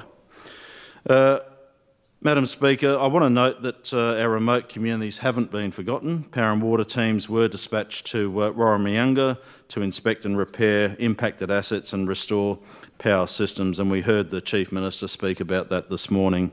More resources and equipment have been sent over yesterday to Warramayunga to assist with the effort. Damage assessment teams from housing have also been deployed to look at all of the damage as a result of Tropical Cyclone Fina. When it comes to housing, I'm advised that, Madam Speaker, on Friday our housing teams and particularly the public housing safety officers made contact with more than 700 vulnerable residents across properties on Friday to check in on them and assist and provide information about preparation for the approaching cyclone. On Sunday, housing started conducting patrols of public housing complexes to review damage, and public housing safety officers have reactivated their daily patrols. There's been no reported damage to large public housing complexes, although there have been reports of minor damage in some of the suburbs, and of course we know that there's still a number of fallen trees in those areas. Housing maintenance received 54 calls relating to fallen trees, damaged fences, roof leaks or blocked access. Madam Speaker, I have been delighted to see that the generosity and community spirit of Territorians has once again shone, and it makes me very proud with offers of help from fellow Territorians from down the track.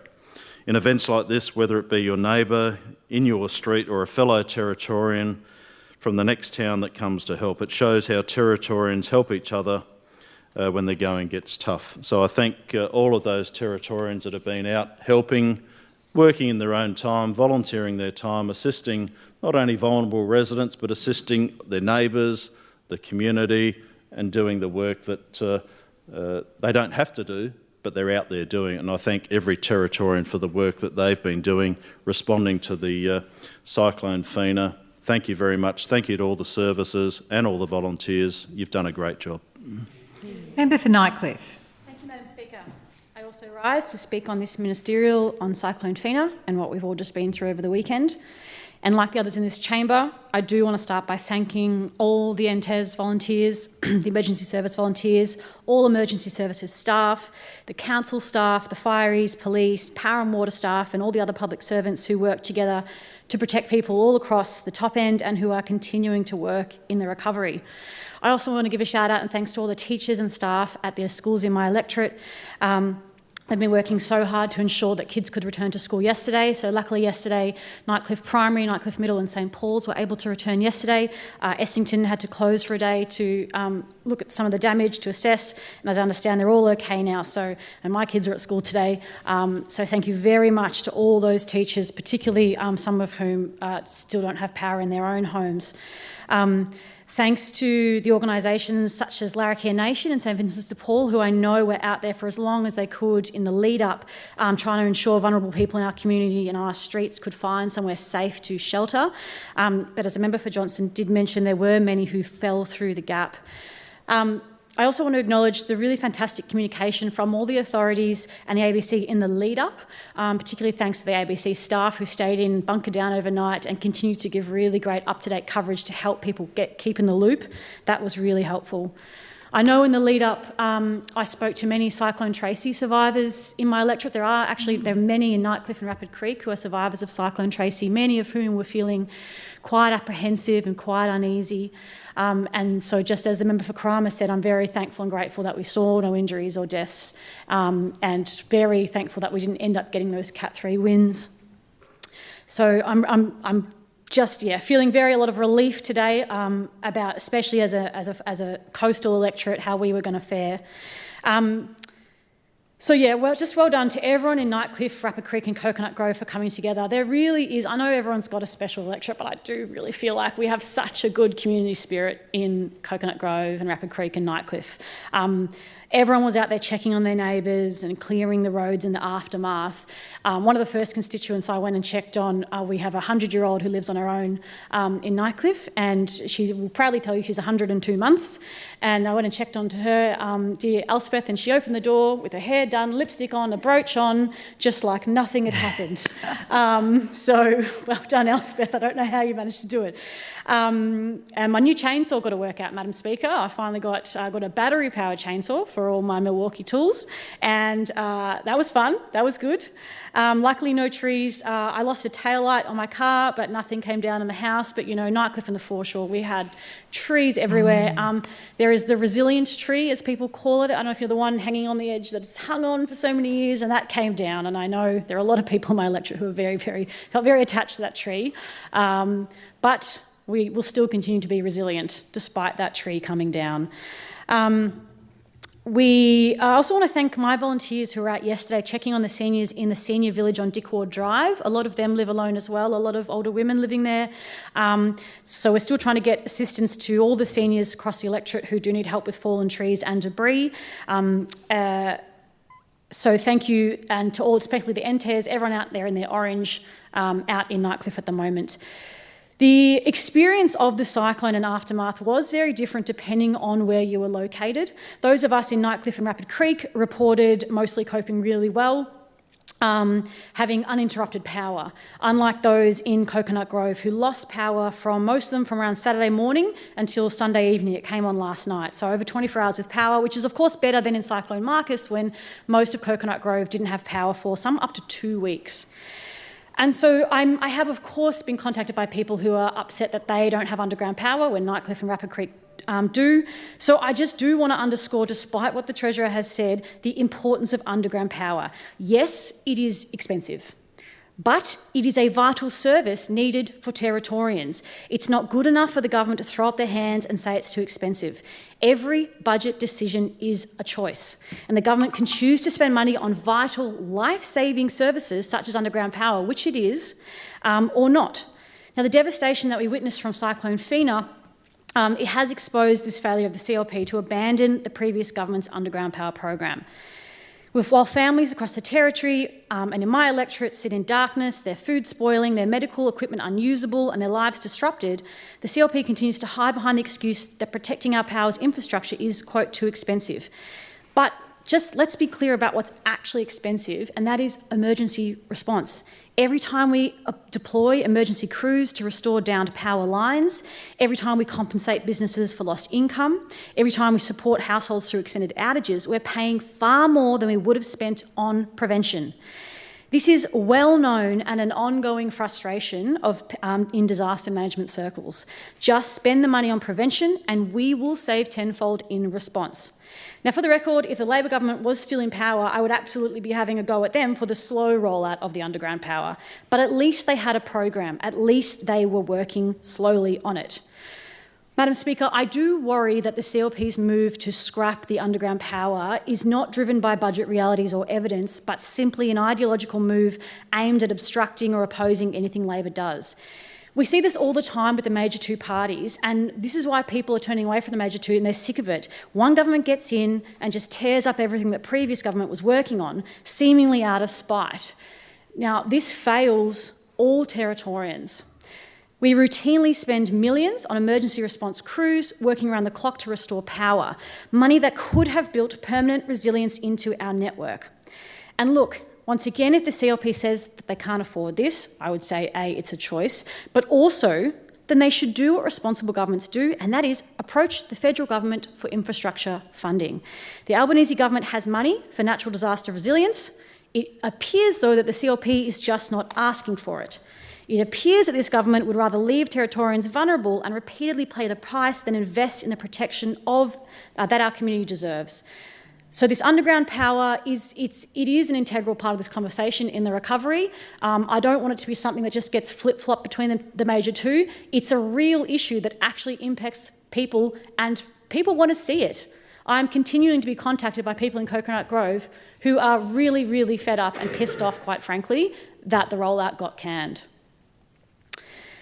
Now, look, Madam Speaker, I hope there will be time after everything is over with the cyclone for reflections and improvement. I hope that this government is robust enough to admit and learn from mistakes. Now, just to be clear, I have no criticism whatsoever of people on the ground. As a previous NTES volunteer myself, I know that every single person on the ground goes above and beyond to help and do the right thing. But there will undoubtedly be lessons for this government's leadership and the council leadership and other management leadership in the response to this cyclone. Some of the things that have been brought to me by constituents were that the hotline opening hours, many people needed help outside those hours, and if possible next time could it be a 24-hour service that could run. In terms of the shelters, I do want to thank everyone who worked and volunteered at Nightcliff Middle School, which was a shelter. Now, in previous disasters, as I have been made aware, often governments work with the Red Cross volunteers as one organisation. Now, Red Cross have trained volunteers for situations exactly like this. They come into shelters, they provide social support, things like cooking meals. There are many people out there today questioning why this wasn't done during this cyclone. I have had many people report concerns to me about some of the incidents at some of the shelters where vulnerable people who were visiting, people who had been visiting Darwin from remote communities or people who were in Darwin who were homeless, who had nowhere else to go, were kicked out of the shelter early on Sunday, still soaking wet and with no food or no connections to other supports. So these concerns were brought to me by other residents who then cared for these people. So I'm not sure what has happened here in these instances, but obviously there's been some kind of failure of process or leadership, and I hope that these can be listened to and learned from for the next disaster.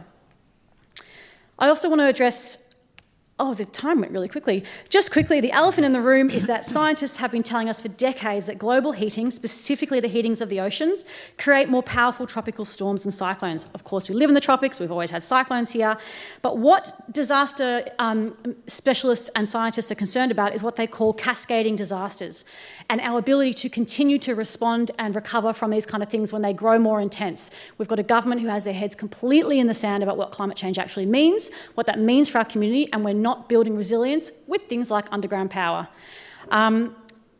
So this is an ongoing frustration for many people in the Territory. I'll finish off by, I do love I cannot believe 9 babies were born over the weekend. Congratulations to all the mothers for labouring through a cyclone. That is truly incredible. And if I could be so bold, my Rufus turned 2 on Sunday and had a little cyclone birthday, so happy birthday to Rufus. Member for Blaine. Oh, sorry, Drysdale. My apologies. Thank you, Madam Speaker. There's lots of people I want to thank, but I will start with the member for Blaine. Madam Speaker, I've been married 7 years, and I can say I've never had the 7-year itch until this weekend, when I saw the member for Blaine with that chainsaw. And Madam Speaker, it was he would pull it first go every time, and he went through a lot of wood on Recovery Day, and it was really great. But I do sincerely thank the member for Blaine. He got out there early, and together we went around our 2 electorates. So we got through Grey, Driver, Gunn, Woodruff, Maldon, Ballamac, clearing roads, lots of driveways where people were stuck. And what was fantastic was just the amount of residents out there just pitching in and helping. And I'd like to thank Clinton Roop and Marcus Steinhardt, 2 Palmerston lads who came out and they just jumped in and helped us. They'd been out all day just chainsawing up roads, getting people's driveways freed up. So thank you to those 2 guys, and I know there were plenty more. So, and what was great, that's what I'm a big believer in. I believe, I'm a small government man, and I like to think that in moments like that, the community will step up for one another. And in Palmerston, it was just fantastic to see. They really did. So to all those local heroes from all over Palmerston who just hooked in straight away in the morning, thank you. From the bottom of my heart, my sincere thanks. There was just so much willingness, volunteers. It was really good to see. On the government side of things, I'd like to thank our emergency services. I'd really like to thank our emergency services personnel who also had families. So we would have had workers, be it at the hospital, police, fireys, SES, who had to leave their families and do their duty for the community. And so I would really like to say my thank you to everyone, but for those who had families, kids at home, I just massively salute you, because, that's not easy, and you're putting the territory and the community first. And so from the bottom of my heart, my sincere thanks, because that wouldn't have been easy. I'd also like to thank everyone who volunteered at the cyclone shelters.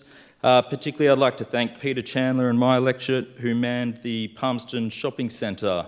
So he volunteered there over the entire weekend, making sure, just looking after the many vulnerable people we have, and there's a number in Drysdale who needed to use that shelter. And so thank you to all the volunteers who, again, gave up their time away from their families to look after everyone in our community. So my sincere thanks there. I'd like to thank the City of Palmerston for having the tip open yesterday. So big thumbs up. It was busy. I went down there myself. I did a few tip runs, just moving rubbish down there. And yeah, it was just great to see. So a big thank you to our council out there in Palmerston for doing the right thing and keeping that tip open. I'd also like to thank the businesses that got out there and got open the next day. And look, I had a number of people contact me asking, can we do this, can we do that? You are free to open and trade. I do not believe we're there to tell you when you can open your doors. And so, good on those businesses who just got out there and, just started trading, providing those services and goods to people that needed it. After the cyclone. And, and I'd like to express to the business community and to everyone in general, that is a philosophical aspect you'll get from this government. We are not here to control your movements when you open, when you trade. So, those days of asking government what you can and can't do, it is up to you. We believe in the responsibility of you as citizens, and so crack on. I'd like to thank the Chief Minister for visiting Bathurst Island yesterday and personally ensuring they were getting the services they need, particularly with their water and power services. I have many residents. Deputy Opposition Leader, I'm trying to give a speech thanking the community. If you could please keep that down. So I have many residents that have friends and families in the Tiwi Islands, and those connections are very strong. And so it was important for me to see that the Chief Minister went out there, and because I know for a lot of my residents, they want to see that we are looking after that area as well. And I do thank the member for Arafura. I know, he's very committed to that area, and I hope he felt that that he was tied into those conversations leading up to the cyclone, and that recovery is going well out there, because it is important to me, not only as a local member, but as a member of government. It's important that we're a government for all communities in the territory, and I think it was great to see the Chief Minister go out there yesterday to make sure that they're being looked after. In my electorate, we mainly had trees down, so lots of trees down and blocked roads, driveways. We've got some pretty extensive damage or trees down in parks as well. And we had damage to the Driver Primary School. So I'm glad that Driver Primary is back open today, which is great news. So I thank everyone for their work in getting that back open and just getting life back to normal for our kids. It would have been a long weekend for some families, locked inside, and then school not open Mondays. So I'm sure there's some relieved parents out there in Driver today. So that's great. It's been brought up, and so I think it does need to be addressed. And we've both heard Labor and the Greens discuss the underground power. And as the Minister said, We would love to do underground power, without a doubt. The difference is we are the only party telling the truth on what it costs. In 2017, Mr. Vowles promised the Labor Party would do underground power. That was 2017. They had 7 years in government. It wasn't a slow rollout. There was no rollout. And there was never going to be a rollout. The two major parties are aware of the actual financial implication of this. We are the only one being truthful. That is the difference. And so it is something we would love to do, is why we have such a focus on the economy, because we know we need to get this economy going so we can do things like preventative underground power, which will be a huge benefit. And we want that. But we've got to put the horse before the cart, and the horse is the economy. And right now, we do not have the money. We have essential services we have to deliver in the meantime. And if you're going to cut $1 billion out of a budget, you are going to have to cut some extremely essential services. So the difference here is we are telling the truth. They promised it, 7 years, nothing. That's the facts. In the end, Madam Speaker, my sincere thanks to everyone involved. You know, it's part of life up here. It was my wife and children's first cyclone. The girls, to be honest, quite enjoyed it. I tried to make it an exciting thing for them. And I didn't have to drug my dog Blue. He was fine, so, you know, thumbs up there. But to all our workers, everyone that put in the hard yakka over the weekend, my sincere thanks. Thanks to all the service personnel, those with families who put their duty first. I give my sincere thank you. I genuinely hope recovery on the Tiwi Islands is speedy, and I hope those communities can get back to normal as fast as possible as well. And I'm just genuinely thankful we walked away from this with no injuries, no loss of life. At the end of the day, what more, you know, could we ask for? I think that's just a blessing, and, you know, I'll take that blessing. Thank you, Madam Speaker. Deputy Leader of the Opposition, Member for Daly. Thank you, Madam Speaker. And today I rise to speak alongside my parliamentary colleagues on the recent tropical cyclone Fina. Madam Speaker, over the weekend, Territorians across the top end had their resilience tested. And again, Territorians not only proved their resilience, but also showed their genuine character of looking after one another. But Madam Speaker, before I do get into thanking everyone, I do just want to touch on a lot of people that reached out to me that had actually went through Cyclone Tracy, and just acknowledge them for the PTSD that occurred for those survivors of Cyclone Tracy. And I do hope that all of us in here do reach out to people in there just to check in that they're okay. I've had a couple of people come into my office yesterday, and we've just reassured them that there is services out there to go and speak to a counsellor if they need to, but to just touch base with them, because it is really triggering for a lot of people that went through that time. And while we haven't seen any, as the member for Drysdale touched on just before, no physical damage done here in the Territory, there are people still with a lot of psychological occurring with them, so we should be just thinking of them at this time. Madam Speaker, I do also just want to thank all our first responders. They did an incredibly amazing job, as we've all acknowledged in this House, those that have spoken so far, from our police, from our emergency services, from our firefighters, from our local governments too. A lot of our local governments in the Daly electorate did incredible work keeping people up to date.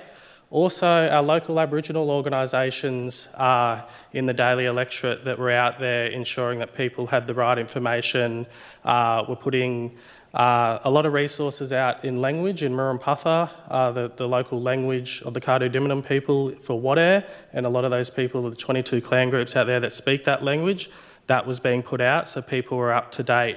with what was going on out there. I also want to thank the Bureau of Meteorology for the incredible work that they do to keep people up to date. Also, the many journalists that were here, but in particular our local outlets that were keeping everyone up to date to ensure that people had the right information. And especially, you know, we can't go past ABC radio, the news outlet. They were running a program most of the time, or 24 hours pretty much throughout that whole period, keeping people up to date, but also just comforting people through those times. People could ring up, tell their stories, what's going on. It was really great to hear those stories being heard through the radio and just giving people some real comfort there.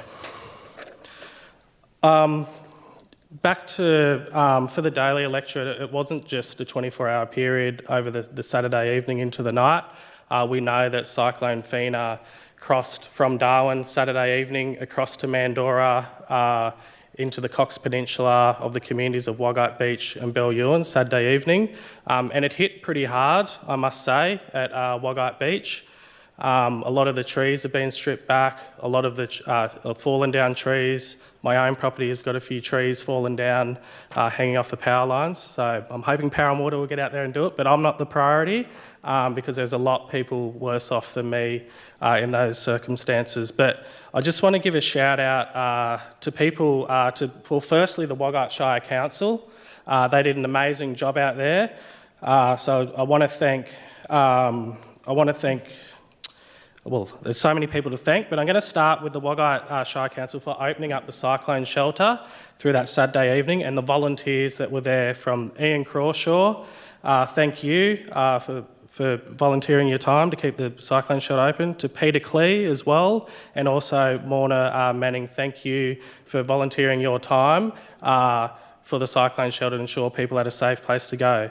To the Wagga Beach Rapid Response Team, to Shelby, you're an absolute legend. You were out giving out information. I was calling you through Saturday night into Sunday, keeping everyone up to date. Thank you, Shelby, for the work that you've done. And not only for Wagga Beach, went down to Bellewain to check on people to ensure that they were safe too. So thank you, Shelby. Virginia, the CEO there, President Neil, thank you. And these people are all part of the Rapid Response Team. Ken Courts, thank you. Looking forward to actually getting back on the court and having a hit of tennis with you again soon, mate. Dougie from the Volunteers Fireys. Thank you, Dougie, for all the work that you do. He's the captain of our local Fireys. But not only was he sitting in those response teams, I saw him out there yesterday in Wagga Beach, helping the families out at Wagga, cutting down trees, getting the green waste out of their yards, especially for our seniors. To Barry Branford, Cherie Nichols and Jodie Rays, thank you. To the Bellewain community, I just want to thank Councillor Angela Lewis. Thank you for the work that you were doing, keeping me updated with how things are going, how the community were on Saturday night and Sunday as well. To Wayne Ledwidge and Dave Ferguson, thank you for the work you did out there. And also to Sylvia from the Bellewain Aged Care at Bellewain, but the aged care service also, its remit is across to Wagga Beach as well and into Dundee. So thank you, Sylvia, for all that work you did. I believe only one person stayed at the aged care centre. The rest went back to family. They didn't stay there, but thank you for that. The Bellewain Health Clinic staff, Nick Barclay, Charlotte Nankin, thank you for your work. And also to the SES who came out yesterday to also help with families around their clean-up. To the Thumara region, to Wadair again, Mark Tunmuck, the chairperson of TDC, Tracy Leo, the acting CEO, our local police, the Cardu Diminum Corporation, thank you for all the work for keeping people updated out there. To Palumpa, to Amy and TDC again for helping. This is now into our homelands. To Terry and Louise Sams, I spoke to a lot of people on Saturday evening, just calling into our homelands. To Terry and Louise Sams at Amy Point, Woody Carpadere, to Margaret and Camillus Parry, thank you for letting people know what was going on. And I will just touch on the homelands, and it is a little bit of criticism, but it's just criticism's good because it will improve our systems into the future. But just to make sure we don't forget our homelands, a lot of our homelands residents were told no one had contacted them. So just whoever's out there listening, make sure that we do touch base because there are residents out on those homelands and they're usually our most isolated residents across the Northern Territory. To Daly River, Wayne Buckley, Kieran from the Arts Centre, Miriam Rose. We know it didn't quite hit there, but they've still got a lot of rains and winds, and with cyclones, we never know the direction that that may take as well. So a huge thank you to everyone that helped alongside that, and just to ensure that everyone stayed safe, everyone had the right communications, knew their right plans to enact. So it's a huge commitment to all government agencies, our local government, our Aboriginal corporations, our emergency services. They did a massive, massive job. I know a lot of people didn't sleep on Saturday night, and especially to our emergency services, not knowing what they were going to wake up to the next morning. It's very stressful. I know us as all local members with the responsibility of looking after our constituents was quite stressful for all of us too. So I can only imagine those people that are actually getting out on the front line, being those first responders to their house and not sure what they're going to be waking up to. So a huge thank you to everyone. Also, just quickly, I had some seniors come into my office too out at Berry Springs from CODA, and just again for the government to consider. A lot of the seniors in the rural area and a lot of people in the rural area, they'll usually go and shop in town. They do huge shops, and a lot of seniors will only do it shop for over a month. A lot of their power's been taken out, so they've lost a lot of their food, their Christmas food too, some of them were telling me, but there's no assistance for them to actually get any support from government. So it's just some feedback for the government to consider. Look at some of those people in the rural area who were impacted by the cyclone. Their power's still out in some of those areas in the rural area. So just to ensure to touch base with them, because our seniors, a lot of them are on pensions, so they can't afford some food. Same for Belyuen community. Power was out there. A lot of people lost a lot of food. So looking at food packs or how we can support. We know that they've been told to go to Catholic Care, but it's only $20, $30 voucher. That's about what it costs for fuel for people to get in to their closest Catholic Care in Palmerston. But on that, I just want to thank everyone, the emergency services. So thank you, Madam Speaker. Member for Blaine. Thank you, Madam Speaker. And I rise to speak on this important ministerial report on Cyclone Fina, the disaster, the endurance and the aftermath. I'd like to begin by thanking the citizens of Palmerston for doing such an amazing job over the weekend. Everyone listened to the official sources of information. They did the right thing. They prepared. And when the cyclone was on, by and large, everyone hunkered down and stayed and looked after their loved ones. And then as soon as the cyclone passed and it was safe to get out, Madam Speaker, the citizens of Palmerston were out there clearing the roads. They were getting the job done. Thank you to the people of Palmerston. Madam Speaker, while the cyclone was raging, I was watching our community groups and watching the reports of trees falling down around my electorate. Now, I have the luck that, due to my background, I have a large chainsaw, and down at the block I have a lot of experience clearing felled trees that come down over the wet season. So I'm no stranger to dealing with downed trees. So I made sure that I was ready and I had the chainsaw ready to go. And as soon as it was safe to head out on Sunday morning, I was out there looking to check on my good citizens of Blaine and see if there's anything that I could do to help. And I may tell you, Madam Speaker, the people of Blaine were already out there. They were already out there clearing the streets, checking on their neighbours, making sure that people were okay. And some of there was a large milkwood that fell over. Actually, there were a few trees that fell over Temple Terrace. And by the time I got there to sort it out, it had already been cut up and cleared and off the road, and people were able to get past. So then I went into Maldon. I went on to Melastoma there, and there were already people there working, cutting it up. There was Adam from one of the volunteer bushfire brigades. He was there with his chainsaw. One of the local, Chad, one of the neighbours, was there clearing the tree. So we got in there, and within short order we had that tree cleared. So by the time the wonderful gentleman from the NT Emergency Services came along surveying the roads, that road was pretty much already cleared. So we spent the next bit of time we went around Davern, Maguire, Manson Court, Burkett Court, and cleared roads off there. There was a fellow who was driving around in his lifted, awesome full drive Toyota Land Cruiser, and he didn't have a chainsaw. He may not have had, the correct work health and safety approved footwear on, but I tell you what, he got in there, and some of those big logs, we just strapped them to the back of his Land Cruiser, and he towed them out of the way, so that road was clear, so people could get out, get to the shops, and get the important things that they needed for their family. Once I checked on Maldon, I met up with the member for Drysdale, as he so eloquently said, and we went and checked. Woodruff was pretty good. By the time I got there, the citizens of Woodruff had already cleared all the roads that I could see. So we went and checked Grey, and we found some people who had large mahoganies fallen across their driveways. One gentleman in particular who was a veteran, and we were quite proud to be able to help him and his family, clear that driveway so they could get out if they needed to, and, access services, go to the shops.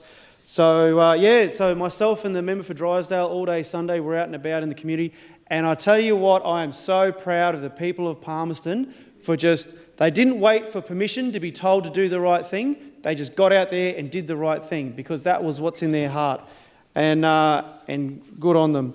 So, and I think I'd like to just point out that the clear messaging from the Chief Minister in the lead-up that people needed to be ready for 72 hours to look after themselves, their family and their pets.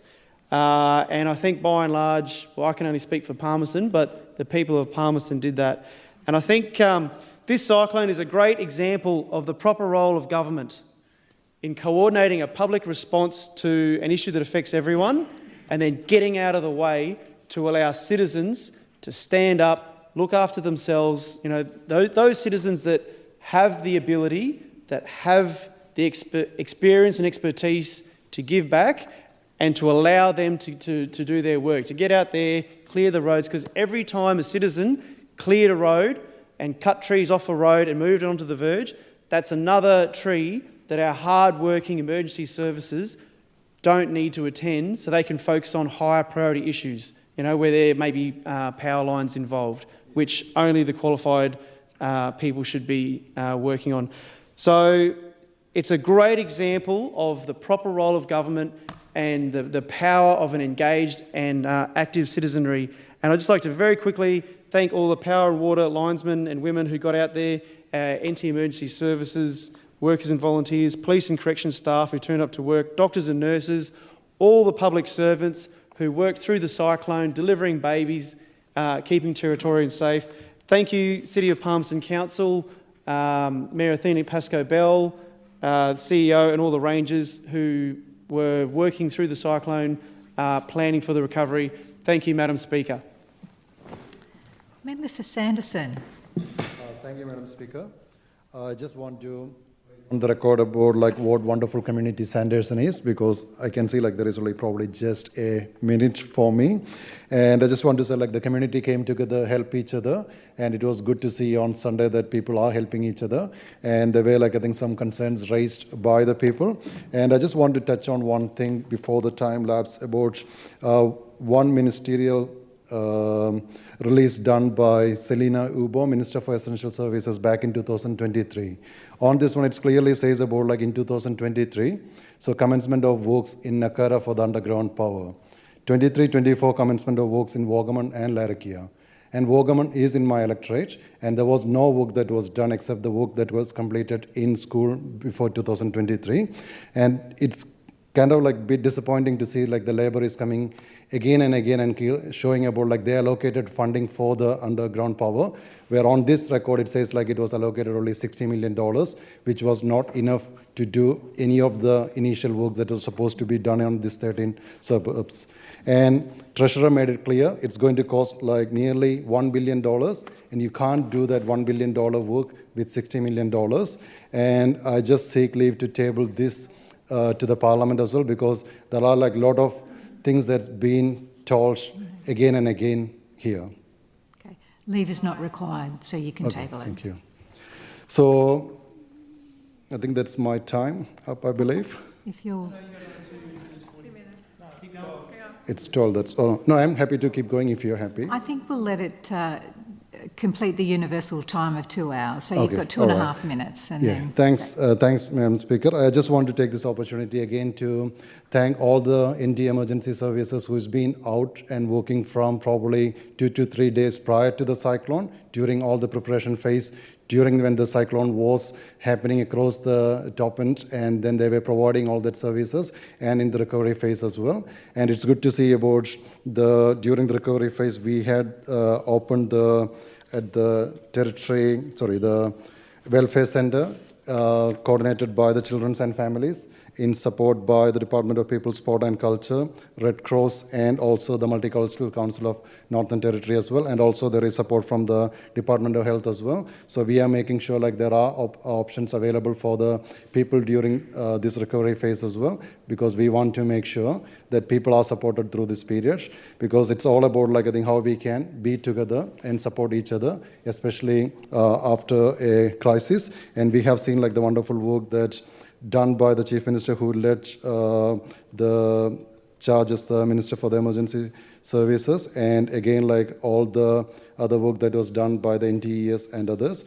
And also when it comes to the my specific portfolio, I just want to thank all the multicultural community leaders and also all the sports club, the wonderful work that they have done. And they've been reaching out and then offering that support. Even during the next phase, they offered like a lot of volunteer support. And I'm closely watching about like what the city of Darwin doing in terms of like the green waste, because that's a concern raised by many residents in my electorate, because on Sunday there was no facility available for them to go and dump the green waste, and they had to put it all on the verge. And there was like some information going out onto the public, like the city of Darwin may looking on to fine the public for putting on the verge. Like recently I saw some update from the city of Darwin that's not in their plan. So people are concerned about like I think the support that they're available.